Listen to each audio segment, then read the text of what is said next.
Bonjour à toutes et à tous. Merci de vous être levés tôt pour assister à ces conférences. Je m'appelle Stéphane Marchand, je dirige un magazine de pédagogie économique pour les jeunes qui s'appelle Pour l'Écho et qui est aujourd'hui le supplément jeune du journal Les Échos. Aujourd'hui, nous allons parler pendant cette heure de croissance et de décarbonation, avec évidemment dans le fond de l'esprit la question version tragique, est-ce que pour décarboner, il faut décroître ? Mais on va apprendre autour de nous que ce n'est pas du tout forcé. Alors je vous présente nos intervenants aujourd'hui. Tout là-bas, Catherine Schubert, qui est professeure des universités à Paris 1 et à PSE. Vous êtes une spécialiste un peu de l'histoire économique sur le sujet dont nous allons traiter. Isabelle Patrier, vous êtes directrice générale France pour Total Énergie.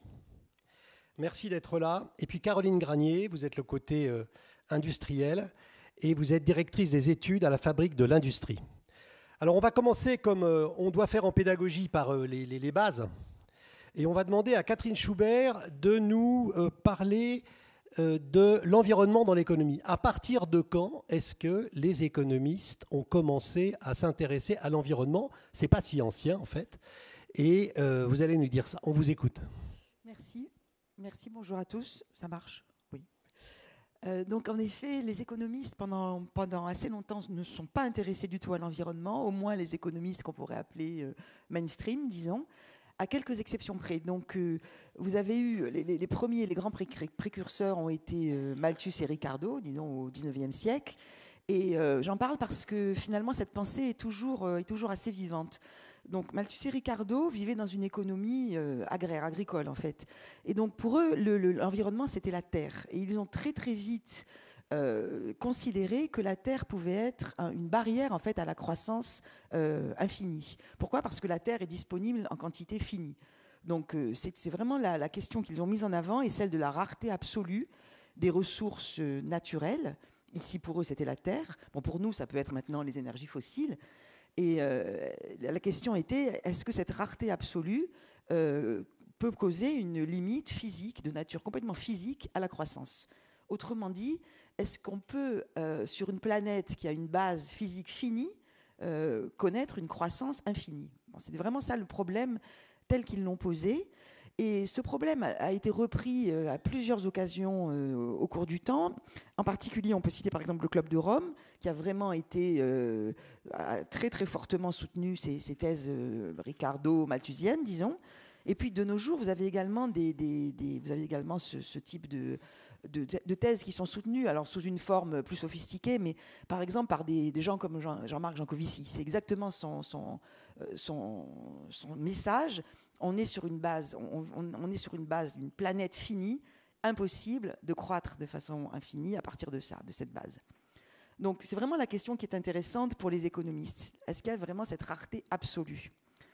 Donc après le rapport du Club de Rome, les économistes plus mainstream, disons, se sont vraiment élevés contre la méthodologie de ce rapport, en particulier sur deux points, en expliquant que en fait, la rareté n'est pas absolue, elle est relative. Le Club de Rome ne prend pas du tout en compte les substitutions qui vont se déclencher dans l'économie quand une ressource va devenir rare. C'est-à-dire que quand une ressource devient rare, ben, l'intelligence, l'ingéniosité humaine s'arrange pour la remplacer par autre chose. Donc, pour produire des innovations pour la remplacer, substituer. Et puis, donc, innover, le progrès technique qui permet d'utiliser les ressources plus efficacement, etc. Donc, ces deux aspects, substitution et progrès technique, sont les deux choses qui font plutôt penser que la rareté n'est pas absolue, mais en fait, elle est relative. Et si on regarde depuis les prédictions du Club de Rome jusqu'à aujourd'hui, en fait, la rareté absolue ne s'est pas matérialisée. On a toujours trouvé de quoi remplacer les ressources qui devenaient rares. Ce qui ne veut pas dire que ça durera éternellement. On peut bien sûr réfléchir là-dessus. Donc, les économistes plus standards, disons, sont quand même, au moment du premier choc pétrolier, se sont quand même aperçus que les ressources naturelles, en l'occurrence le pétrole, c'était quand même très très important pour l'économie. Donc grosse récession suite au premier choc pétrolier. Et donc, la façon dont ils ont envisagé ces ressources et leur rôle dans l'économie, c'était donc cette idée de rareté relative, hein, qu'on allait les remplacer par autre chose. Mais assez vite, dans les années 90, disons, des économistes comme Nordhaus, par exemple, qui ont eu le prix Nobel pour ça, ont commencé à dire qu'en réalité, pour les ressources fossiles, le problème, ce n'était pas leur rareté. Le problème, c'est qu'on en a trop. Parce que si on extrait et qu'on brûle tout ce qu'on a, en fait, comme réserve connue de ressources fossiles, donc de gaz, de charbon et de pétrole dans le sous-sol, alors on va faire augmenter les températures dans des limites totalement insupportables. Donc le débat s'est maintenant déplacé là-dessus. C'est-à-dire qu'on ne s'intéresse plus tellement à la rareté, mais plus au fait qu'on en a trop. Sauf que, et ça c'est le drame, c'est un drame en fait, on a l'impression qu'on a peut-être reporté la rareté sur autre chose. Donc aujourd'hui, quand on parle de transition énergétique, on se dit qu'on va avoir des problèmes avec les métaux rares. Est-ce que c'est ça qui va être finalement la limite physique à la transition? Voilà, donc je ne veux pas trop... Merci, mais on reviendra vers vous, bien sûr. Mais c'était très important d'avoir d'abord cette perspective historique et puis les paradoxes qui se construisent dans notre tête, voire les contre-vérités. Isabelle, je me tourne vers vous. Total Energy, donc c'est vraiment l'entreprise qu'on aime, qu'on adore haïr ou qu'on aime.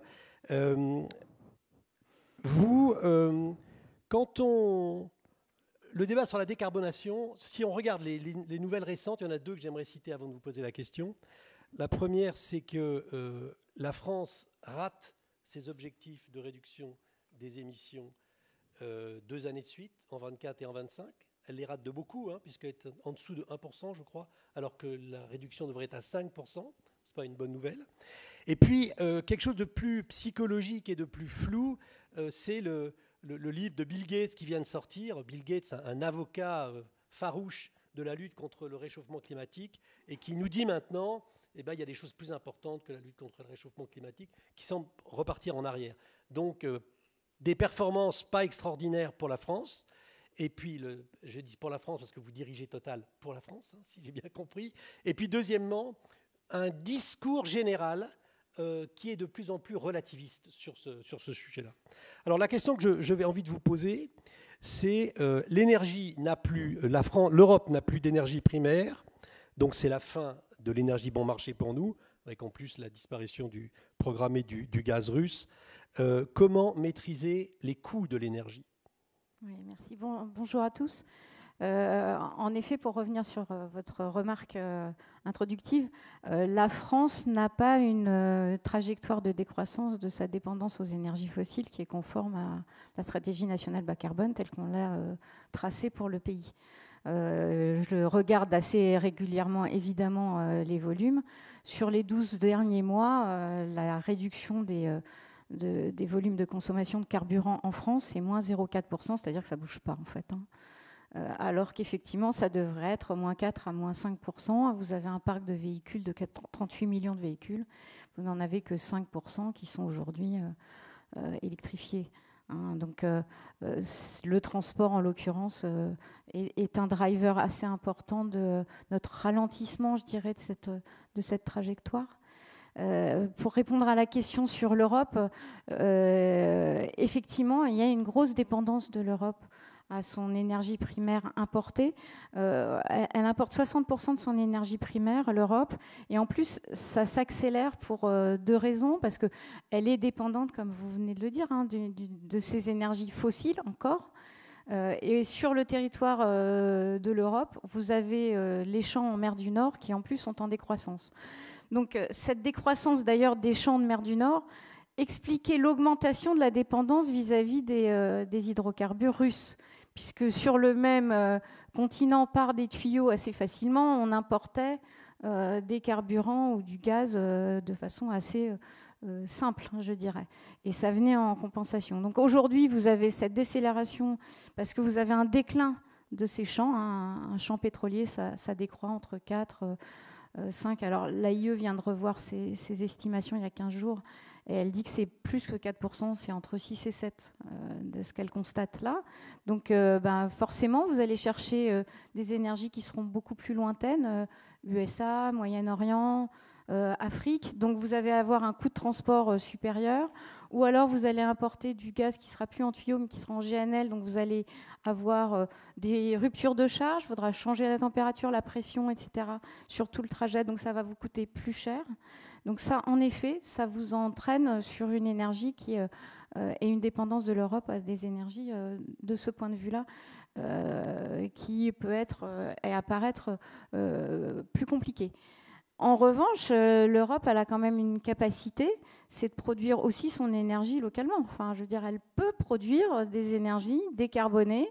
Et il va falloir qu'elle se transforme de ce point de vue-là. Et ça va peut-être aussi avoir un écho avec ce qui vient d'être dit juste avant sur les aspects d'innovation et de haute technologie. Comme vous avez une énergie qui est plus chère, vous allez avoir des difficultés à être en compétition avec certains pays qui eux-mêmes vont produire avec une énergie moins chère. Je pense à l'acier ou aux engrais. Forcément, on est dépositionné par rapport à des Asiatiques ou à des Américains qui vont produire cet acier moins cher parce que leur énergie est moins chère.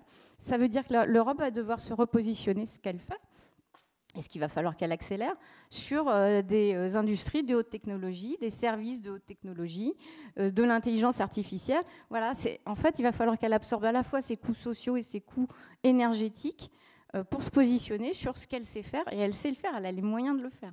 Donc c'est une question de choix aussi et de priorisation des secteurs d'activité sur lesquels elle va pouvoir justement se positionner pour absorber ces coûts supplémentaires qui sont ceux d'aujourd'hui. Merci beaucoup. Merci beaucoup pour cette note d'optimisme. Je rappelle que le thème, non seulement de cette table ronde, mais de toutes les journées enseignants-entreprises, c'est le sursaut européen sur la base du rapport Draghi. Donc évidemment, il faut se tourner vers les solutions plutôt que uniquement vers les problèmes. Caroline Granier, l'autre, il y a un mot-clé qui est décarbonation, il y a un autre mot-clé qui est réindustrialisation, et si on n'entre pas trop dans les détails, on a l'impression que c'est incompatible. Si vous réindustrialisez, vous ne pouvez pas décarboner. Mais vous allez nous dire le contraire. Vous travaillez à la fabrique de l'industrie. Est-ce que les deux sont compatibles, donc? Et où en est le marché carbone, qui quand même, d'où dépend quand même cette compatibilité? Merci. En fait, la question à poser, c'est pas de savoir si l'industrie et la décarbonation sont compatibles, parce qu'en fait, il y a un objectif qui est fixé à l'horizon 2050, qui est la neutralité carbone. Et la feuille de route dans la stratégie nationale bas carbone met des objectifs intermédiaires à suivre. Donc la question, c'est plutôt de savoir comment l'industrie peut décarboner. Nous, ce qu'on voit régulièrement lorsqu'on interagit avec les industriels, c'est que tous les industriels ont bien conscience de cet objectif-là. Après, les leviers de décarbonation que les entreprises mobilisent sont très différents. Et je vais faire un rapide panorama de ces leviers-là, qui vont effectivement du coût le moins élevé au coût le plus élevé.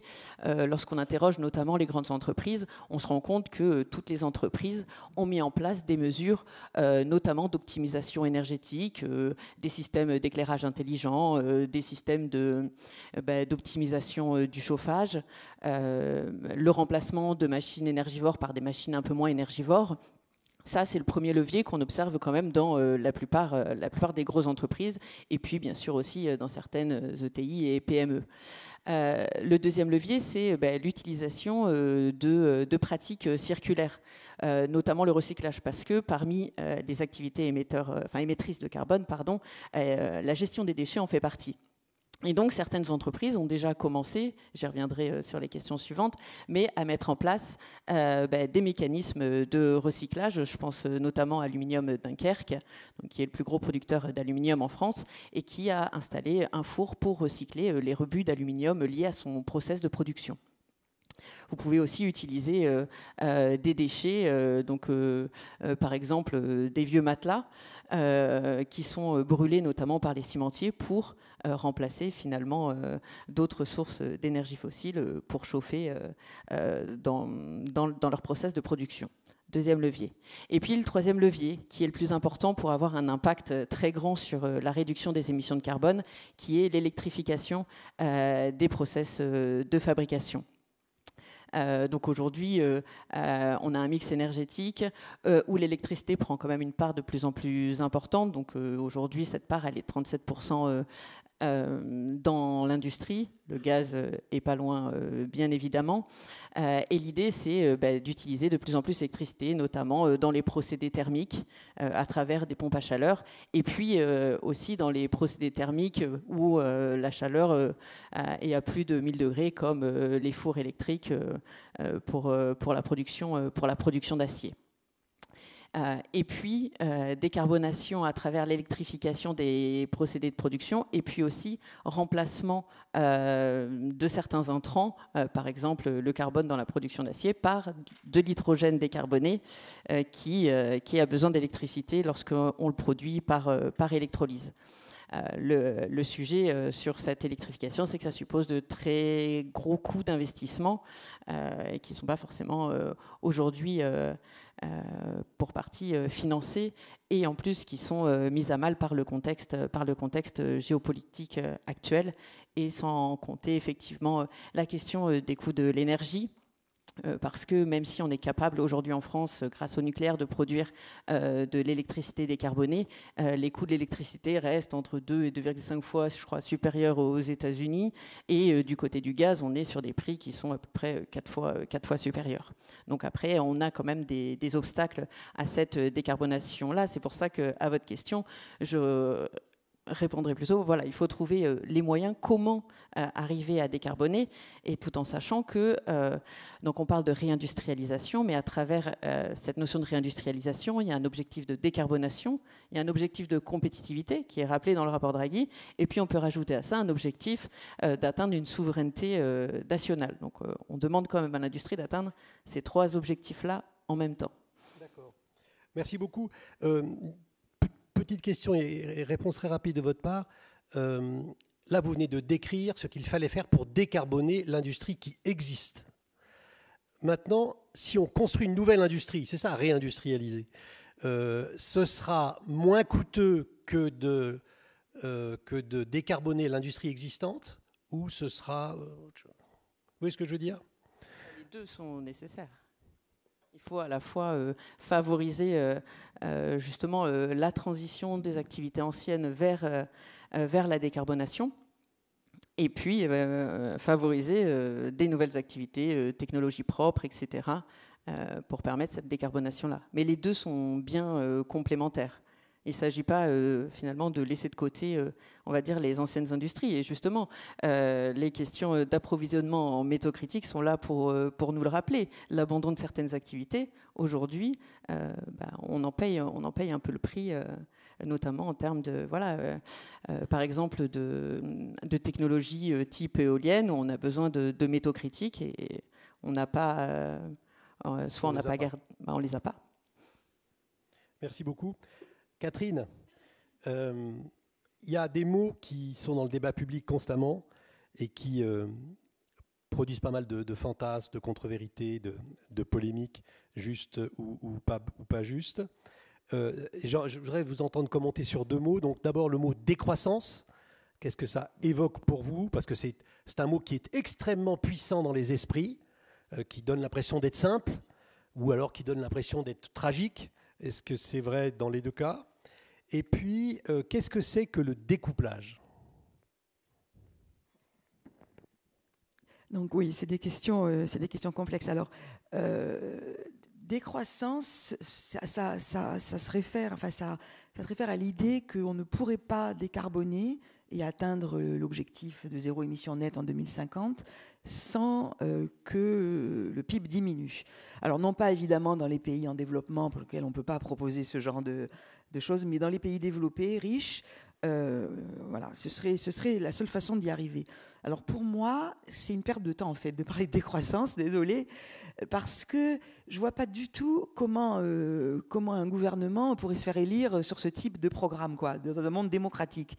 Donc je suis un peu perplexe vis-à-vis de la décroissance parce que je pense que ça nous fait perdre du temps. Je crois que ce qu'il faut réellement, c'est mettre en place des politiques économiques solides pour arriver à obtenir la décarbonation au sein du système économique qu'on a, donc tout en faisant attention de ne pas ruiner les entreprises et si possible de créer une nouvelle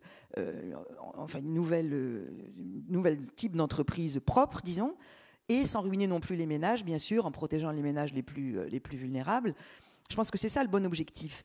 Vraiment réfléchir à comment accentuer la politique climatique, en fait, être plus sérieux sur la politique climatique, sans décroissance, voilà, j'ai un peu de mal. Alors le découplage, c'est ça. Donc justement, le découplage, c'est l'idée qu'on pourrait, grâce à la politique climatique et grâce aussi à l'innovation, on pourrait changer de régime de croissance. Donc, abandonner le régime de croissance, disons, issu de la révolution industrielle, dans lequel on a le PIB qui augmente, mais aussi les émissions qui augmentent, les émissions de carbone, et passer à un régime de croissance verte ou propre, dans lequel le PIB continuerait à augmenter et les émissions baisseraient. C'est ça le découplage. Alors, les pays européens ont déjà effectué ce découplage. Mais ils ont effectué ce découplage beaucoup en externalisant les activités les plus polluantes, en les envoyant en Asie, quoi. Donc évidemment, la question est de savoir si au niveau global, mondial, on peut faire le découplage. Parce qu'au niveau mondial, on ne peut pas envoyer les activités polluantes sur Mars, pour l'instant. D'accord ? Donc c'est vraiment ça la question complexe. Bon, moi, je pense que ça doit être possible, mais il faut une politique économique appropriée. Voilà. Alors juste un dernier mot, je ne veux pas du tout donner l'impression que la décarbonation va se faire sans douleur. Ce n'est pas le chemin pavé de roses que parfois on présente. Je pense que la décarbonation probablement va peser sur la croissance à court terme. Mais l'idée, c'est qu'à moyen et long terme, on se place sur ce nouveau régime de croissance, on se crée de nouvelles opportunités de croissance propres, vertes. Voilà. Merci. Merci. Isabelle, il y a un phénomène dans les esprits qui est curieux, et pas uniquement dans le sujet que nous traitons aujourd'hui, c'est que plus on s'approche d'une solution, plus la distance entre maintenant et la solution devient pénible à vivre pour la collectivité. Je ne sais pas si vous voyez ce que je veux dire. Et donc la transition, elle peut sembler, par exemple, coûter de plus en plus cher, d'être de plus en plus inabordable et de plus en plus impossible, au fur et à mesure qu'elle, d'une certaine manière, elle se rapproche. Alors, dans les projets de décarbonation, on a un concept qui s'appelle, c'est très pédant, mais le coût d'abattement marginal d'une solution de décarbonation. Et est-ce que vous pouvez nous expliquer comment ça fonctionne et pourquoi est-ce que ça se traduit dans les esprits par ce que je viens de dire ? En fait, la réalité, vous avez raison, c'est que plus on avance dans la décarbonation, plus le dernier mètre cube de CO2 sera cher à abattre. Voilà. Ça, c'est une réalité. C'est-à-dire que les premières tonnes de CO2, elles ont un coût. Mais plus vous allez avancer et décarboner, soit un outil industriel, soit une production, soit une molécule, et plus ça va vous coûter cher d'arriver à zéro, en fait. Hein. Ça, c'est une réalité. En fait, la bonne question, c'est celle-là. C'est quel est le coût d'abattement, c'est-à-dire le coût pour éviter cette tonne de CO2. Et ça dépend à la fois des entreprises et des secteurs d'activité, en fait. Hein. Je vais donner un exemple, et c'est un chercheur de l'université d'économie de Toulouse, Christian Gaulier, qui a rassemblé un peu ces données-là.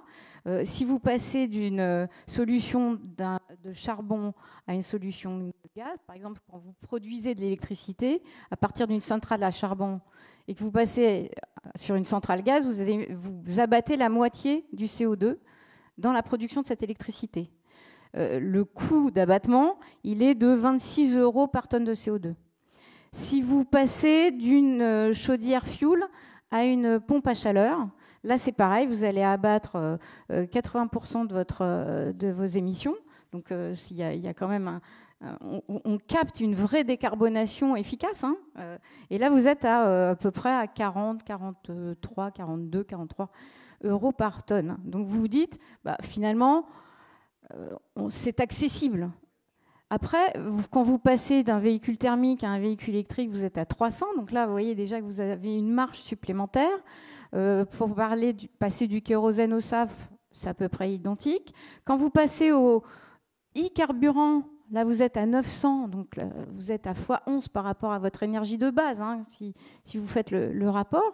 En fait, vous avez des paliers. Donc, en fait, vous avez des coûts d'abattement qui sont aujourd'hui à des niveaux d'accessibilité entre 26 et 40 quand vous allez passer sur ces premiers usages-là. Donc en fait, ce qu'il faudrait faire, hein, c'est commencer par abattre ce CO2 avec un coût économique accessible. Déjà, tout ce CO2, c'est-à-dire d'avoir une vraie politique qui va commencer par ces deux paliers-là, puis dans un deuxième temps, dans 5 ans, abattre ces deuxièmes salves, cette deuxième marche en passant de je vais abattre, je vais isoler ma maison ou je vais changer de véhicule et là je vais être à 300 et je vais décarboner une partie de mon kérosène avec des SAF et donc je vais être à 300 à peu près. Et puis après je vais avoir dans mes technologies peut-être aussi la capacité d'innover et donc d'abattre avec un coût moindre sur des technologies qui aujourd'hui sont encore chères parce que dans l'intervalle, on aura aussi fait des progrès. Il ne faut quand même pas se voiler la face. On a ces compétences-là quand même. Hein. Au fil du temps, on l'a quand même vu. Et avoir ensuite une décarbonation qui va abattre les dernières tonnes, beaucoup plus chères, mais pas immédiatement. C'est un peu, d'ailleurs, quand vous regardez dans les COP, on se pose la question de est-ce que les pays ne devraient pas financer, des pays développés ne devraient pas financer des financements pour abattre le CO2, tout ce qui est charbon sur la planète. Si demain, vous passez toutes les centrales charbon en centrales à gaz, vous abattez la moitié du CO2. Le problème, c'est que la France va investir pour la France, l'Espagne pour l'Espagne et l'Union européenne pour l'Union européenne. Et le Green Deal va s'appliquer à l'Europe. Mais au fond, si vous raisonnez au niveau de la planète, vous avez cet enjeu-là d'être le plus efficace possible avec un coût le plus faible possible et le plus rapidement possible. Mais alors, ce dernier mètre cube de CO2 qui coûte si cher, il est politiquement facile à faire passer ou au contraire, il est difficile politiquement à faire passer? C'est pas que politique, c'est économique et social. C'est qu'à un moment donné, vous avez besoin d'acheter votre véhicule, il va vous coûter ce qu'il va vous coûter. Donc, est-ce que vous avez besoin de faire vos travaux chez vous? Vous avez besoin de décarboner votre unité industrielle? C'est à quel coût vous êtes capable de le faire pour produire encore un produit, un moteur, une énergie qui va être accessible et achetée parce que achetable, parce que abordable. Donc, en fait, c'est un peu ça l'enjeu. Est-ce qu'il va être abordable? Donc, pour que ce soit efficace, il faut que ce soit, entre guillemets, abordable et abattre le plus de CO2 possible, le moins cher possible au début, pour pouvoir être efficace assez rapidement. Très bien. Merci. Merci d'être convaincante. Caroline, donc, vous allez dire que je vous ai déjà posé la question. Je la repose. C'est quoi les avantages concurrentiels européens dans cette grande bataille de la transition énergétique? Parce qu'on peut faire la longue liste des inconvénients, on vient de le faire en quelque sorte, mais les avantages, voilà. En quoi est-ce qu'on est meilleur que les autres? Alors, si vous avez regardé le rapport Draghi, on peut voir que sur un certain nombre de technologies qui sont liées à la décarbonation, on a un certain retard. De la même manière, une étude de la Fabrique a démontré que si vous regardez le nombre de brevets qui sont déposés en Europe, ce nombre de brevets en matière d'innovation de rupture et notamment sur les nouvelles technologies de type batterie électrique, photovoltaïque ou éolienne en mer, leur nombre est bien inférieur à celui qu'on peut avoir aux États-Unis, en Chine ou encore en Corée du Sud. Toutefois, quand on a fait ce constat-là, on s'aperçoit quand même qu'on dispose sur certaines technologies, donc notamment les technologies propres, les pompes à chaleur, de certains avantages. Deuxièmement, on a quand même, notamment en France, un système de recherche qui est quand même, notamment recherche publique, qui est quand même présent et existant, hein. On peut regarder cette année quand même les 2 prix Nobel qui ont été attribués aux Français, un en physique et un en économie.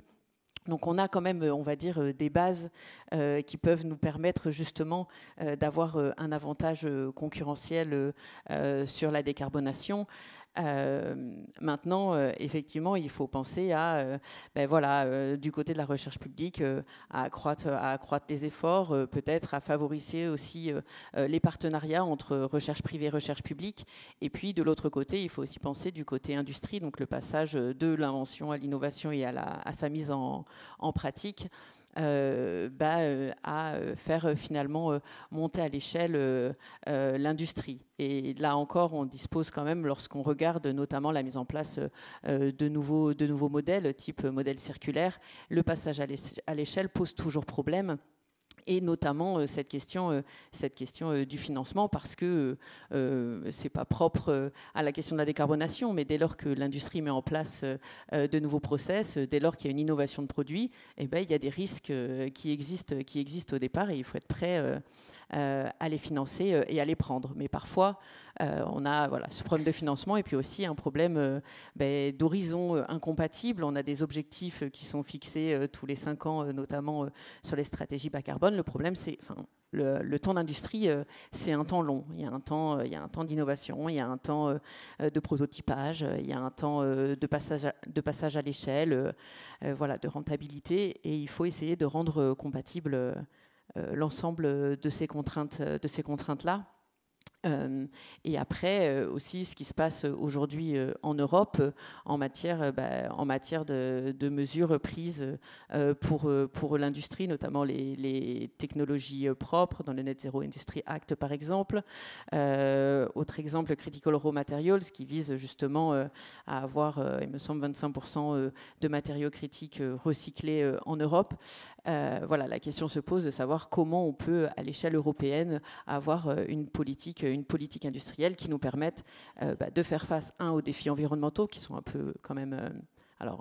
on est en partie responsable et ils s'imposent à nous, et puis la concurrence internationale qui est quand même très très forte. La Chine a compris depuis très longtemps qu'il fallait être first mover sur la décarbonation. Ils ont un objectif de neutralité carbone en 2060. Hein.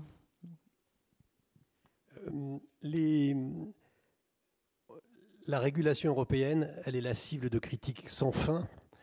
Le fait que, notamment les réglementations environnementales, est-ce que vous pensez qu'il faut modifier les réglementations environnementales en Europe de manière à favoriser, je ne sais pas, l'extraction de terres rares Est-ce que il faudra en passer par là pour reprendre pied face à nos grands concurrents, où on peut, à réglementation identique, prospérer?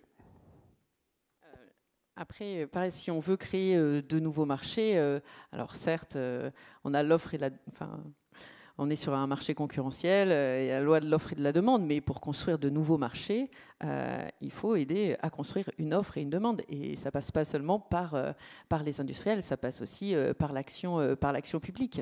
On a beaucoup parlé de ce que devaient faire les industriels. Il y a quand même aussi le pendant de la consommation. Il faut favoriser aussi en face une demande, ce qui est aujourd'hui un problème, par exemple, sur certains métaux recyclés, où du coup on n'a pas forcément une demande en face. Donc on met en place des capacités de production, mais derrière, il faut penser à cette demande-là. Et effectivement, ça passe par une action publique. Donc, je n'ai pas la solution pour savoir quel type d'action publique là. Des retours de la part d'industriels, des industriels nous disent que la réglementation, ça peut être une opportunité. C'est pas, bien sûr, il y a certaines lourdeurs administratives qui sont soulignées et on peut le comprendre. Sur la CSRD notamment. Pour les petites entreprises, le fait d'avoir cette traçabilité, de savoir exactement le contenu carbone de chaque intrant, ça peut être ça peut entraîner la mise en place d'un processus administratif très très coûteux. Et en même temps, derrière, ça peut être aussi une opportunité pour se positionner sur des produits effectivement décarbonés, auxquels on adosse aussi des normes ISO, des labels, des écolabels, qui font que les consommateurs et les professionnels, les industriels qui s'adressent aussi à ces entreprises consomment ce type de produit-là. Donc oui, il y a une action publique qui est nécessaire. Merci. Catherine, tout à l'heure, quand je vous ai posé une question sur la décroissance, vous avez dit aucun gouvernement démocratique ne sera jamais élu en promettant la décroissance. Vous avez donc posé la question en fait, de la relation entre le régime politique et la lutte contre le réchauffement climatique. Il y a un pays qui est assez stupéfiant à cet égard, paradoxal et je dirais moralement inquiétant, c'est la Chine. La Chine, on voit comment elle fonctionne sur le plan juridique, sur le plan des droits humains. Et puis aussi, on voit ces incroyables performances en termes d'énergie renouvelable, à la fois comme grand exportateur d'énergie renouvelable, mais aussi comme installateur chez elle d'énergie renouvelable. Donc, qu'est-ce que vous pouvez nous dire? Est-ce qu'il y a un modèle chinois ou au contraire non, c'est de la poudre aux yeux et il faut faire comme nous on fait en Europe? Non, je ne pense pas du tout que ce soit de la poudre aux yeux. Je pense que la Chine a en effet décidé de se créer un avantage compétitif dans la décarbonation, de réaliser la décarbonation chez elle. Je crois que le fait que la Chine avait un niveau de pollution atmosphérique aux particules fines dans les villes absolument insupportable, ça a beaucoup joué parce que en effet, quand on supprime les centrales à charbon, non seulement c'est bon pour le climat, mais aussi c'est bon pour l'air dans les villes. Donc ces co-bénéfices ont été très importants dans ces choix. Mais donc les choix ont été faits et la Chine donc s'y est appliquée. Je pense que ce qu'on peut retenir, en tout cas, c'est pas une question d'imiter le régime chinois, c'est pas du tout l'idée. Mais je pense que ce qu'on peut retenir, c'est que les entreprises pour effectuer ce genre de choses, elles ont besoin de visibilité à long terme. Et ça, la Chine leur donne. Nous, malheureusement, en Europe, c'est compliqué parce qu'on a l'impression là qu'on est en train de revenir au niveau européen sur ce qu'on avait décidé pour le Green Deal. On est flottant, en fait. Et pour les choix d'investissement lourds nécessaires au niveau industriel pour décarboner, c'est très mauvais. Donc ça, bon. Alors, je crois que ça, c'est très, très important. Et puis, pour les réglementations, je crois qu'on s'est un peu trompé d'instrument aussi. C'est-à-dire que moi, je continue à penser que, au moins pour l'industrie, les politiques de prix sont beaucoup plus efficaces. Il y a des réglementations. Je ne sais pas, j'ai regardé par curiosité le document CSRD d'une grande entreprise. Mais c'est un cauchemar, en fait. Il y a un nombre de pages, c'est juste un cauchemar. Et plus grave, il est impossible d'en tirer quoi que ce soit de synthétique. C'est-à-dire qu'on voit des chiffres dans tous les sens. On n'arrive pas à la fin. Vous pouvez rappeler ce que c'est le document CSRD pour ceux qui nous écoutent? Donc la CSRD, c'est un document en fait que les entreprises doivent remplir pour expliquer comment elles décarbonent en fait, mais avec des détails vraiment très très énormes, quoi, un niveau de détail énorme. Enfin, je sais pas, vous pourrez en parler mieux que moi, mais ça m'a effrayée. On va en parler. Je pense qu'il faudrait mieux se concentrer sur l'ETS. Tout en continuant à protéger aux frontières par le mécanisme d'ajustement aux frontières que l'Europe a mis en place. Et ensuite, je pense que cette politique est plus efficace, quoi. Merci Catherine. Alors Isabelle, vous n'y coupez pas évidemment. Donc la CSRD, c'est donc une directive sur ce que les entreprises doivent faire pour manifester leur envie de faire progresser chacune de leurs activités. Donc il faut que chaque entreprise segmente ses activités, puis pour chacune d'entre elles donne est-ce que c'est vert, est-ce que c'est presque vert, est-ce que c'est pas vert du tout, voilà. Et donc les gens qui sont les adversaires de la CSRD, dont le nombre croît régulièrement, accusent c'est une gigantesque bureaucratie qui coûte très cher et qui ne résout rien. Alors vous êtes chez Total, vous êtes chez Énergie. Qu'est-ce que ça vous inspire? Est-ce que la CSRD, honnêtement, on est entre nous là, Est-ce que la CSRD pèse sur votre activité ? Je crois me souvenir que le directeur général de Total Energy n'était pas enthousiaste. Hein. Ça nous a pris un temps, mais comme à tous, hyper important, à effectivement remplir cette documentation. C'est une documentation en fait, d'analyse par tous les paramètres et par tous les angles de l'énergie, de ce que vous décarbonez, du contenu énergétique, du contenu émetteur, etc. C'est une réalité, ça fait partie des obligations de l'Union européenne aujourd'hui, même si tous les pays n'ont pas encore transposé d'ailleurs, il faut quand même avoir ça aussi en tête, c'est que tous les pays n'ont pas transposé, donc vous avez quand même des pays qui n'ont pas transposé.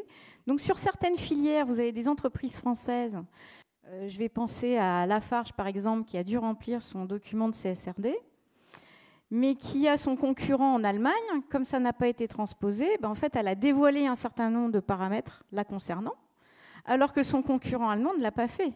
Vous avez quand même un sujet de distorsion de concurrence quand même derrière ce sujet-là aussi. Et c'est vrai pour tout un tas de secteurs. Quand Bayer ne dévoile pas, en fait, vous avez Sanofi qui dévoile. Voilà, c'est au-delà de la lourdeur administrative. Mais je dirais, c'est pas tant ça le sujet. Le sujet, c'est effectivement qu'est-ce qu'on fait pour décarboner, comment font les industriels pour décarboner et que fait l'Europe pour pousser à cette décarbonation. Et il y a plusieurs choses qui ont été dites et je suis complètement en ligne avec ça. C'est qu'on ne peut pas faire 3 pas en avant, 4 pas en arrière. En permanence. Donc nous, il faut qu'on ait des industriels. Je vous en parlerai peut-être tout à l'heure, mais quand vous investissez sur une unité industrielle, vous investissez pour 50, 60, 70 ans. Votre temps, c'est pas le projet de loi de finances qui se renégocie tous les ans avec des allers-retours, avec des réglementations qui changent, qui finalement se postponent. Voilà. Donc nous, on a besoin de réglementation très claire et même avec un rythme. Par exemple, je vous donne un exemple. Incorporer des biocarburants dans le kérosène, incorporer des SAF dans le kérosène, en fait, c'est 2% en 2025. Il faudrait que ça soit 3% en 2026, 4%, 6%. Voilà. Alors que là, vous avez 2% en 2025, peut-être 6% en 2030, mais avec tous les allers-retours, est-ce qu'on a confiance dans ce 6% en 2030 ? Pour arriver à 20% en 2035, faisons quelque chose de progressif. L'industrie, elle ne marche pas par palier. L'industrie, elle investit sur une durée. Donc, des réglementations qui ne font pas marche arrière, volontarisent dans leur décarbonation pour que nous-mêmes, on décarbone nos unités, on décarbone les productions d'énergie pour nos clients et les autres industriels du territoire et de tous les territoires concernés de l'Union européenne. Et puis avoir une simplification, on en parlait tout à l'heure, je vais vous donner des exemples. Pour faire une ferme solaire en France, vous avez besoin de 14 permis. La moyenne en France pour faire une ferme solaire, c'est 7 ans. Pour faire de l'éolien onshore, c'est 10 ans. Pour faire de l'éolien offshore, c'est 15 ans. Voilà. Donc on dit, oui, là, le PIB de l'Europe, il a augmenté de 1,5% et la demande d'énergie, elle a décru de 0,6%. Donc en fait, on est sur... Voilà, on commence à voir cette inversion qui est positive. Mais pourquoi est-ce qu'il y a une perte de confiance dans la réalité de l'espoir d'atteindre des objectifs de moins 55% en 2030 versus 80 ? En fait, c'est ça, c'est qu'on a une lourdeur administrative qui est gigantesque. Et vous ne pouvez pas continuer comme ça. Vous ne pouvez pas continuer à vous dire peut-être que dans 6 mois, on va encore changer la réglementation. Et je reviens aussi sur la protection des frontières. Vous ne pouvez pas demander à des industriels européens d'investir des centaines et des milliards d'euros dans la décarbonation de leurs unités, de la production des produits, de leur acier, de leur ciment, de leur énergie, etc., de leurs avions, de leurs moteurs. Si en parallèle, vous leur faites peser un certain nombre de contraintes, mais que vous laissez porte ouverte à des imports qui vont venir d'autres contrées, d'autres blocs, États-Unis, Moyen-Orient, Afrique, Asie, qui ne vont pas respecter les mêmes réglementations, qui vont arriver, qui vont avoir bénéficié d'un dumping incroyable et qui vont venir concurrencer vos molécules, vos usines, vos produits. En toute impunité, ce n'est pas possible. Donc il faut protéger nos frontières. Donc une vraie réglementation offensive, volontariste, qui ne fait pas marche arrière. Donc pas de moratoire sur les énergies renouvelables, non. Enfin, je veux dire, on a décidé de partir, on part. Regardez ce que fait le Royaume-Uni. Aujourd'hui, le Royaume-Uni, c'est un exemple. Le Royaume-Uni, il a développé son énergie éolienne. Aujourd'hui, elle n'a plus que 29% d'énergie fossile dans son mix. Donc c'est possible. Mais à un moment donné, il faut se protéger et il faut avoir une simplification de nos procédures et une ligne offensive. Il faut tracer ta trajectoire et pas en sortir. Voilà. Très, très clair. Très clair. Bon, Total Énergie, c'est une multinationale. Donc vous pouvez comparer les situations de l'Europe avec les situations aux États-Unis, par exemple. Est-ce qu'il y a beaucoup plus de stabilité réglementaire aux États-Unis en ce moment sur les questions de décarbonation? Ah bah non, sur les questions d'énergie renouvelable, vous l'avez bien vu, hein, c'est quand même un vrai sujet. En revanche, d'un point de vue pragmatique, quand vous faites une ferme solaire aux États-Unis, vous mettez 2 fois moins de temps qu'en France. Nous, on fait du biogaz. Hein, on a 800 gigawattheures de production de biogaz en France. Donc, vous récupérez des déchets agricoles ou agroalimentaires, vous les traitez, vous faites du biogaz que vous injectez dans le réseau, ce qui permet de décarboner le gaz naturel. Et puis, une autre partie, c'est du digestat. Ça va vous permettre de remplacer des fertilisants fossiles par des fertilisants bio. Hein, puisque tout ça, c'est vertueux, hein, vous êtes sur de l'économie circulaire pure. Pour faire un plan d'épandage, parce qu'il faut faire valider nos plans d'épandage avec les agriculteurs auprès de la DREAL sur un territoire donné pour épandre le biogaz issu de ce procédé. En France, vous mettez 24 mois. Aux États-Unis, vous mettez 2 mois. Voilà. Je donne juste les écarts d'efficacité en termes de déploiement d'une énergie. Donc, pourquoi on va lentement? Mais parce qu'en fait, vous avez des process qui sont d'une lenteur et on parle simplification, mais on en parle. D'accord. Bon, c'est intéressant de voir que dans un pays où le président s'acharne presque tous les jours contre les projets de décarbonation, la réalité sur le terrain, la réalité de l'investissement, c'est que ça va plus vite qu'en Europe et que les projets avancent quand même. Y a des filières y compris dans des États réputés comme le Texas, qui sont des États qu'on... Je peux vous dire, nous, le Texas, on se développe très très vite en solaire. Donc c'est une réalité. Merci beaucoup. Caroline. Isabelle y faisait allusion tout à l'heure. Si on fait des choses magnifiques en Europe et qu'on laisse entrer des produits faits n'importe comment, on ne va pas aller loin. Donc il faut d'une manière ou d'une autre protéger le système. Comment imposer une taxe carbone aux produits qui entrent dans l'UE? C'est un peu une ritournelle, on entend plein de choses depuis des années, on se dirait que ça devrait être déjà fait, pourtant non. Si, c'est fait. fait. C'est fait, mais est-ce que ça remplit l'office qu'on lui confiait? Oui, donc pour revenir, effectivement, l'Europe s'est dotée d'instruments, de mécanismes de marché, justement pour inciter les entreprises à moins polluer. Donc depuis 2005, il existe donc en Europe un système d'échange de quotas d'émissions de gaz à effet de serre, donc appelé marché du carbone. Et en gros, l'idée, c'est de faire payer les entreprises et de les inciter à baisser leurs émissions de carbone grâce à ces quotas. Donc rapidement, en fait, donc il existe un plafond d'émissions de gaz à effet de serre et les entreprises, quand elles déplacent ce plafond prévu-là, doivent aller sur le marché et acheter, donc selon le prix fixé par l'offre et la demande, acheter ces droits à polluer.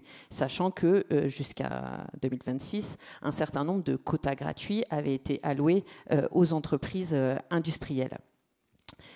Ce marché-là donc fixe un prix du carbone, donc c'est finalement un prix du quota d'émissions. En 2024 et 2025, ce prix était aux alentours de 70 €. Et puis très récemment a été mis en place un mécanisme d'ajustement carbone aux frontières, donc ou MACF ou encore taxe carbone d'ailleurs. Qui cherche justement à faire payer un surcoût aux importations de produits qui sont responsables des émissions de gaz à effet de serre. Mais le problème, c'est que, effectivement, si au départ, ce système avait été pensé comme permettant finalement de taxer les importations, et donc qui pouvait être protecteur, on va dire, de la production européenne, il s'avère que très rapidement, on s'est rendu compte que le fait qu'en retour, les exportations qui sont le fait de producteurs européens ne soient pas eux-mêmes dédouanés de la taxe, parce que les producteurs européens payent une taxe liée à ce système de quotas d'émissions sur ce qu'ils produisent en Europe. Donc ça veut dire que dans leurs exportations, dans le prix de leurs exportations, est compris cette taxe carbone. Donc même si on taxe les importations, il se trouve que les Européens perdent en compétitivité parce que leurs produits subissent également cette taxe carbone aux frontières. Et le deuxième problème qui est soulevé par ce mécanisme d'ajustement carbone aux frontières, c'est le fait que cette taxe vient pénaliser des intrants, on va dire, primaires à l'UAC, mais ne vient pas taxer des produits semi-finis ou finis. Donc ça veut dire que, par exemple, des produits qui sont transformés hors de l'Union européenne ne sont pas concernés par cette taxe carbone aux frontières. Donc on se rend compte qu'aujourd'hui, ce mécanisme d'ajustement carbone aux frontières, qui à la base avait été pensé justement pour limiter ce dumping environnemental, présente des limites et notamment pèse aujourd'hui sur la compétitivité des entreprises européennes. Okay. Donc c'est en place, mais ça ne marche pas aussi bien qu'on aurait voulu que ça marche, en partie parce qu'on ne progresse pas assez vite en fait. C'est-à-dire que l'Europe ne se décarbone pas suffisamment rapidement pour que l'entrée, par exemple, si les produits chinois deviennent plus vertueux que les nôtres, ce système, on va se faire envahir par des produits chinois qui seront décarbonés, on ne pourra rien dire. Oui, il faut aussi avancer technologiquement pour que le mécanisme joue son rôle. Alors Catherine, justement sur la technologie, c'est la grande bataille. Il y a des gens qui disent qu'il faut beaucoup de rigueur, certains vont jusqu'à la décroissance, etc. Et d'autres disent c'est la technologie qui va résoudre absolument tous les problèmes. C'est un peu une bataille philosophique qui dure depuis très longtemps. Pour vous, quel est où mettre le curseur en fait sur la technologie? Qu'est-ce qu'il faut imposer comme règle à la technologie pour qu'elle soit vraiment, selon vous, propice à la décarbonation? Alors, puisqu'on a parlé de prix Nobel tout à l'heure, donc Philippe Aghion, qui est l'économiste français en fait, qui a réfléchi à ces questions-là dans les années passées, vous dirait que ce qu'il faut faire, c'est rediriger le progrès technique. C'est-à-dire que le progrès technique, c'est vraiment, oui, c'est ça, le progrès technique dirigé. Le progrès technique, historiquement, a été dirigé, donc les efforts d'innovation ont été dirigés pour améliorer les technologies qui fonctionnaient avec les énergies fossiles. Et l'idée, ce serait donc de rediriger ce progrès technique pour qu'il améliore les technologies propres. C'est un peu compliqué quand même, parce que si vous réfléchissez à une voiture électrique, par exemple, par rapport à une voiture thermique, ou à une ferme solaire par rapport à une centrale à gaz, vous vous rendez compte que la voiture électrique ne permet pas d'aller ni plus vite ni plus loin, et la centrale solaire, elle ne permet pas de produire une énergie plus performante. En fait, c'est juste bon pour l'environnement, cette redirection du progrès technique, mais ça augmente en rien la productivité du travail, qui est la source de la croissance. Donc, il y a cette question complexe, en fait, de ce progrès technique, ces innovations dont on voudrait qu'elles soient bonnes pour la décarbonation et pour l'environnement, mais en même temps, est-ce qu'elles vont vraiment être favorables à la croissance? Ça, c'est beaucoup moins certain. Donc, c'est une première question intéressante. La deuxième question, c'est est-ce qu'il y a des innovations qui sont juste pas du tout bonnes pour l'environnement? Alors, on a parlé tout à l'heure des data centers et de ces énormes consommations d'énergie. Je n'ai pas d'avis là-dessus, je ne suis pas spécialiste de ça, mais il faut s'interroger peut-être aussi sur quelle innovation, pourquoi. Voilà. Et enfin, dernière chose sur l'innovation, il y a aussi pas mal de recherches en ce moment assez intéressantes, dont on ne sait pas trop où elle va aller, sur les innovations qui vont permettre d'utiliser les énergies fossiles un peu plus longtemps, peut-être, en capturant et en stockant les molécules de carbone, en fait. Donc il y a des diverses technologies, alors qui ne sont pas encore à l'échelle, qui sont vraiment des choses qui sont au début, quoi, pour capturer les molécules de carbone dans l'atmosphère, les stocker dans le sous-sol et espérer qu'elles vont y rester. Bon.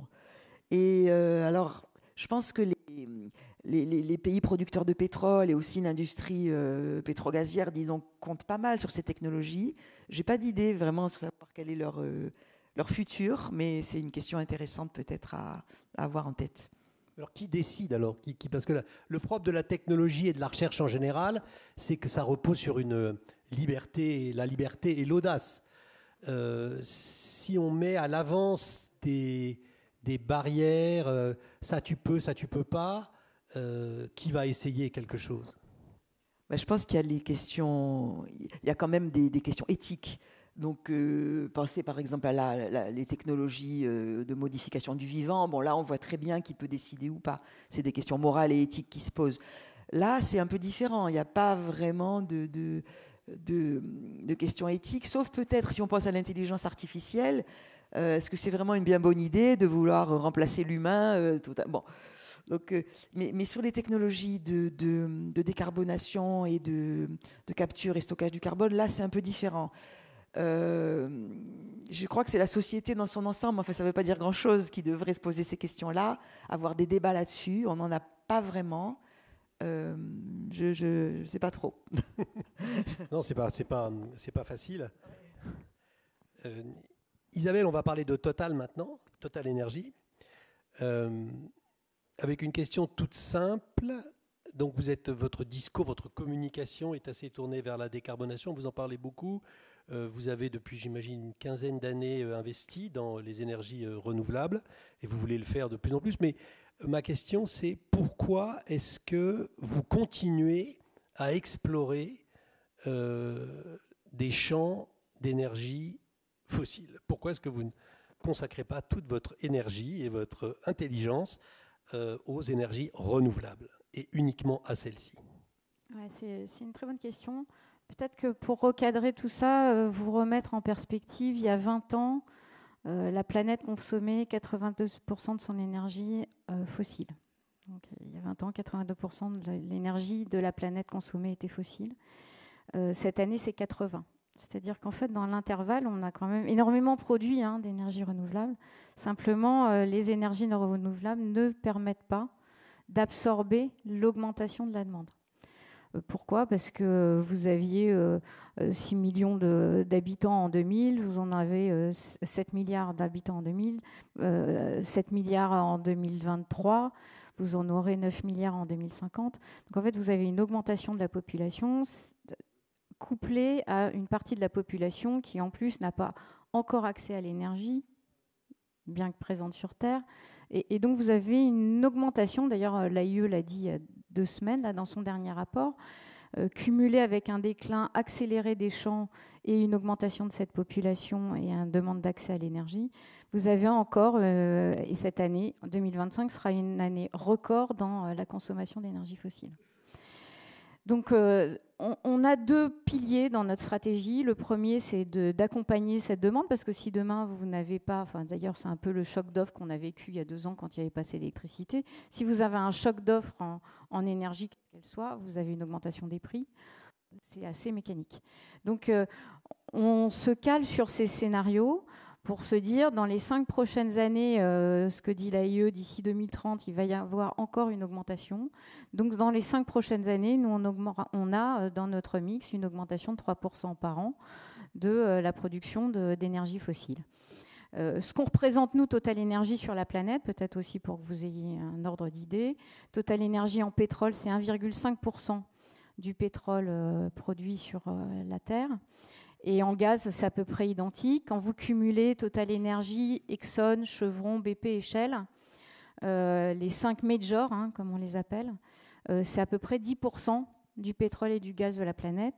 Les 90 autres %, ce dont sont des sociétés nationales, Aramco pour l'Arabie, Eni pour l'Italie, etc. etc. Et les pays du Moyen-Orient, ou les États-Unis. Voilà, donc en fait vous avez ce mix énergétique qui va s'appuie à la fois là-dessus pour pouvoir accompagner, mais en même temps décarboner. Et donc, on investit à peu près 4 milliards par an sur les 15 à 16 milliards d'investissements chaque année de la compagnie Total Energy dans les énergies bas carbone, essentiellement dans l'électricité, parce que nous sommes convaincus que pour décarboner, l'électron sera l'énergie préférée d'un maximum d'usages, même si ce n'est pas vrai pour tous les usages, mais il y a une grande partie des usages qui pourront se décarboner en s'électrifiant. Et c'est pour ça que nous investissons. Aujourd'hui, à la fin du mois de septembre, on a publié les chiffres hier, donc c'est assez clair, on a 32 gigawatts de puissance d'électricité renouvelable installée dans tous les pays du monde. Total Energy est présent dans 120 pays sur la planète. Installés, et on a 100 gigawatts de projets. C'est-à-dire qu'en fait, on a 132 gigawatts de potentiel de production d'électricité renouvelable sur base éolien et solaire, principalement. On a un peu d'hydroélectricité aussi. Ça va nous permettre d'être à 120 TWh en 2030. Donc on fera partie des majors dans la production d'électricité. Ça nous permet aussi d'avoir un deuxième pan. Notre objectif, c'est d'avoir la même rentabilité sur cette production d'électricité, sur cette chaîne intégrée d'électricité. Donc on produit avec des renouvelables, on pilote avec des centrales et on stocke avec des batteries. Vous savez qu'on est l'un des plus grands dans les batteries de haute technologie, ce qui nous permet aussi d'accompagner la décarbonation de nos clients, soit en transport, soit en data center, etc. Voilà. Donc ça, c'est les deux piliers de notre stratégie, qui est une stratégie qui doit être rentable, parce que si ça n'est pas rentable, ça n'est pas durable. Donc il faut que... Et donc aujourd'hui, les énergies fossiles financent l'investissement dans les énergies bas carbone, et principalement dans l'électricité. Dans les énergies bas carbone, on a aussi des biocarburants. Et on a un troisième axe qui est l'axe qui nous concerne, nous, et ça va peut-être faire écho avec ce qu'on s'est dit depuis le début de cette conférence, c'est qu'il faut qu'on décarbone nos usines. Je vais vous donner juste un exemple. Quand vous avez une raffinerie à la Med qui datait on vient de fêter ses 90 ans, ce site, donc vous voyez, les années 30, on a investi plus de 300 millions pour faire une bioraffinerie. Elle émettait 1,2 million de tonnes de CO2 sur un bassin Fos, qui est un bassin très polluant, très émetteur, très industriel, donc très émetteur. 1,2 million de tonnes. On investit 350 millions pour faire une bioraffinerie qui va traiter des déchets, donc des huiles alimentaires usagées, pour faire des biodiesels. On a abattu, en faisant ça, 80% des émissions. C'est-à-dire que 80% de ce million de tonnes a disparu parce qu'on a basculé sur ce process industriel-là. Là, on va récupérer de ce process industriel un biogaz qui sort de notre raffinerie, de nos cheminées. On va le récupérer pour le réintégrer dans un process industriel pour décarboner notre hydrogène. Nous, on ne sait pas raffiner et bioraffiner sans gaz. Donc là, on ne peut pas électrifier. Donc il faut qu'on décarbone notre hydrogène. Donc ça va permettre d'abattre 100 tonnes de CO2 de plus. Et à la fin, on fera un électrolyseur. Et alors là, ça va nous coûter un peu plus cher. Et après, on va faire un électrolyseur qui va nous coûter plusieurs centaines de millions d'euros pour abattre les dernières tonnes. C'est ce qu'on disait tout à l'heure. La dernière tonne, elle vous coûtera encore plus cher à décarboner. Mais voilà ce qu'on fait. C'est ça la stratégie. Décarboner nos actifs. Parce que si chacun d'entre nous décarbone son scope 1 et son scope 2, il n'y aura pas de scope 3, quand même. Accompagner cette transition de la planète d'une énergie fossile vers une énergie décarbonée pour produire. Et donc, on a été l'année dernière mentionné par un cabinet américain qui faisait le classement des plus grands développeurs d'énergie solaire pour fabriquer de l'électricité.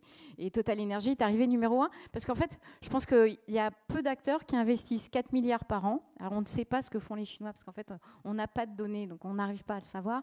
Mais qui investissent 4 milliards par an pour atteindre ce que nous avons atteint. On partait quand même de rien. 32 gigawatts, c'est quand même pas rien. Le parc nucléaire français, c'est 56, je vous le rappelle. Et arriver à 100 TWh ou 120 TWh dans 5 ans.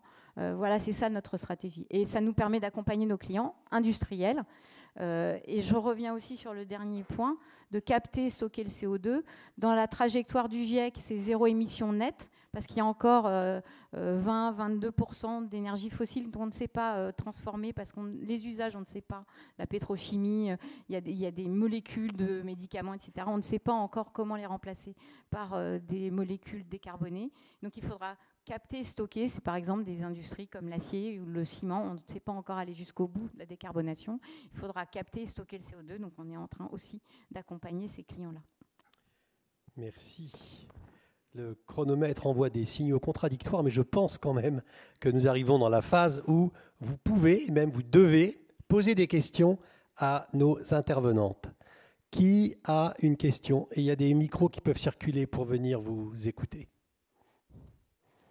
Ne soyez pas timide, ça n'est pas le moment parce que Bonjour. Il nous reste 10 minutes. Bonjour. Je ne sais pas si ça marche, oui. Bonjour. J'ai une question qui va recentrer un peu sur l'Europe, qui est quand même le thème de nos 2 jours. Je ne sais pas si vous connaissez les pays des Balkans occidentaux. De récentes études ont montré qu'on pourrait maintenir notre indépendance énergétique si toutefois on les intégrait à l'Union européenne. Donc je voulais savoir s'il y avait des activités de lobbying dont vous avez eu connaissance en ce sens. Merci de vos interventions. Les Balkans occidentaux, faut-il les faire entrer dans l'Union européenne pour retrouver la souveraineté énergétique, hein, c'est bien ça que j'ai... D'accord. Question simple, mais la réponse est... Désolée, aucune idée.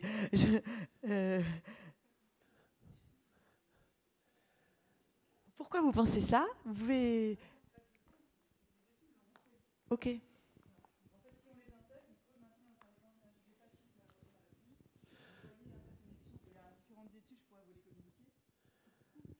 D'où l'intérêt pour des industriels, par exemple. Donc d'où l'intérêt, effectivement, je reprends. Donc effectivement, certaines études démontrent que si on arrive à intégrer les Balkans occidentaux dans l'Union européenne, alors Serbie, Monténégro, Macédoine du Nord, Kosovo, Albanie et j'en oublie un, je pense Macédoine du Nord. Donc on garantira notre indépendance énergétique. C'est pour ça que je pense qu'il faut qu'on s'en préoccupe maintenant, et les chercheurs, et les professeurs, et la fabrique de l'industrie, et les industriels. Mais je vous communiquerai, Madame Schaubert, les études qui vont en ce sens. Merci. Une autre question?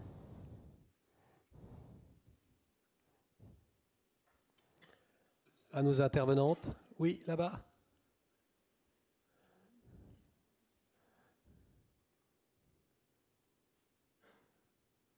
On arrête?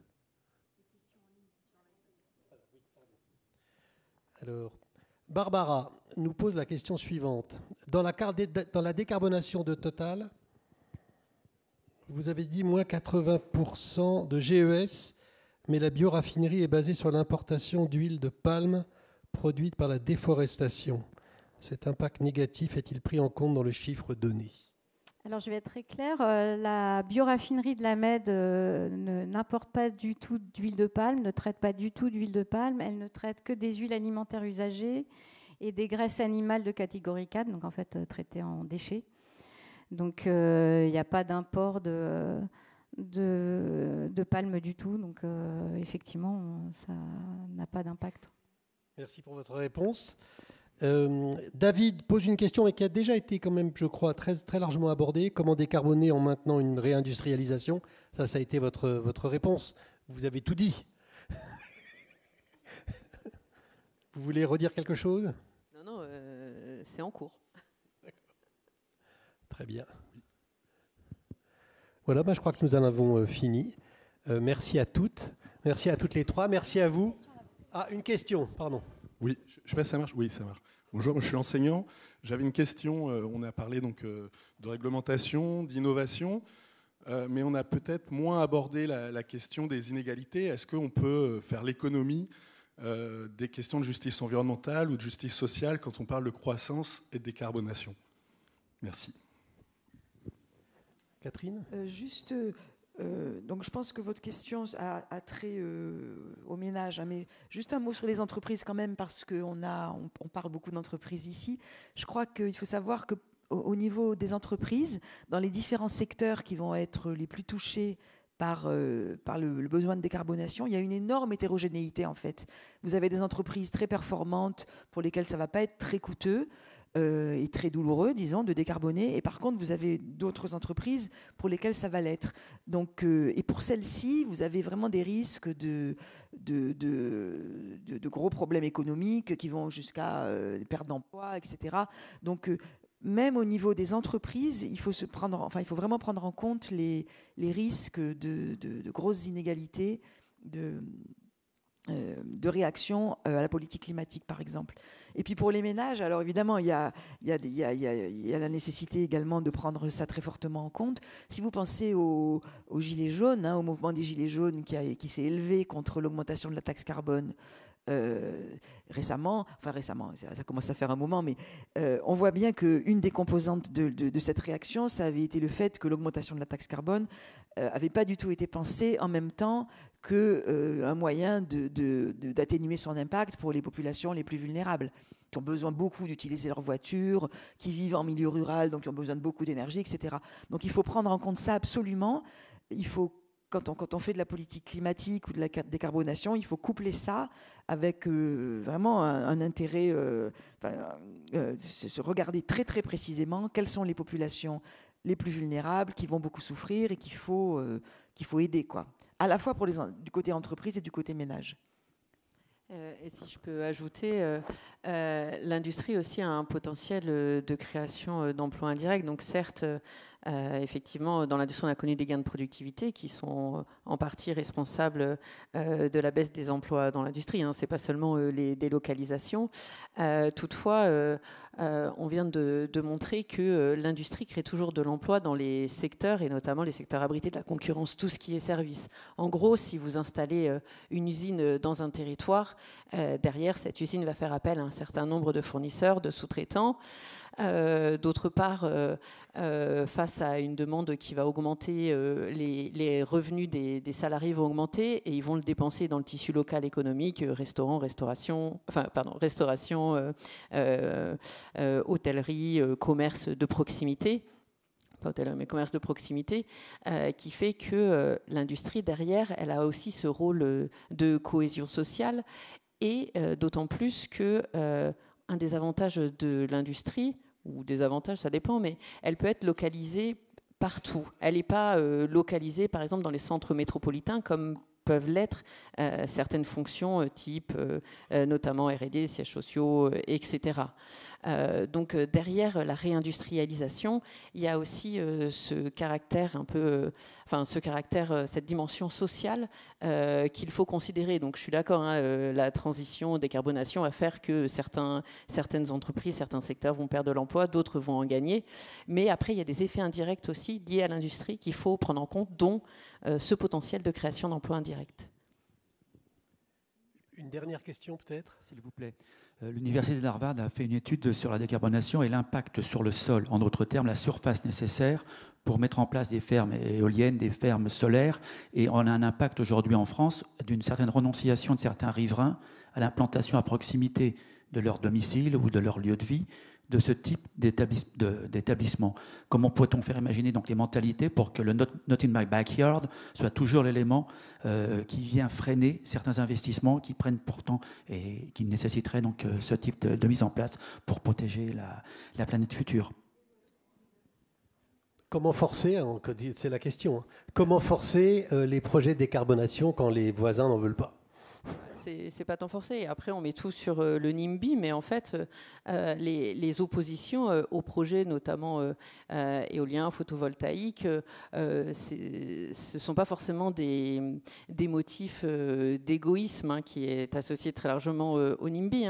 Ça peut être un changement de paysage. qui peut poser problème dans le schéma mental des riverains. Ça peut être aussi une problématique d'ordre général sur le bien fondé du projet. Donc en fait, j'ai envie de dire, il n'y a pas une solution pour favoriser l'acceptabilité des habitants. Il faut mettre en place plusieurs dispositifs. Donc certes, aujourd'hui, notamment en France, on a tous les dispositifs de concertation qui sont mis en place par la CNDP et qui favorisent en tout cas l'établissement d'un dialogue. Mais des territoires à l'égard, vous avez parlé de Fos, mais nous c'est un dispositif qu'on suit maintenant, justement, donc malgré le fait que le bassin de Fos soit un territoire historiquement industriel, avec beaucoup d'énergie fossile, mais qui maintenant sont en train d'être transformés vers de production d'énergie renouvelable. Ils font face à un certain nombre d'oppositions de la part des riverains. Ils ont mis en place un laboratoire qui s'appelle Laboratoire Territorial Industrie.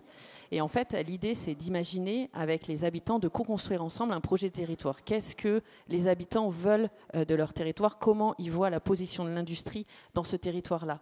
Donc je tiens juste à dire que sur cette question d'acceptabilité, d'ailleurs on va sortir une étude à la fin de l'année, mais c'est pas une opposition à l'industrie en tant que telle. C'est vraiment l'idée plutôt d'accompagner les riverains sur des craintes, donc ça peut être des nuisances, des pollutions.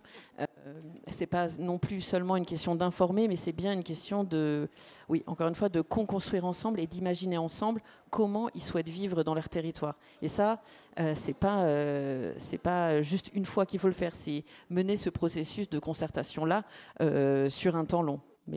Donc on est en train de le suivre, ça a été mis en place il y a 2 ans, mais c'est un dispositif possible. Mais encore une fois, comme il n'y a pas un seul motif d'opposition, derrière il faut penser plusieurs dispositifs. Merci beaucoup. Merci à toutes les 3. Merci à vous tous.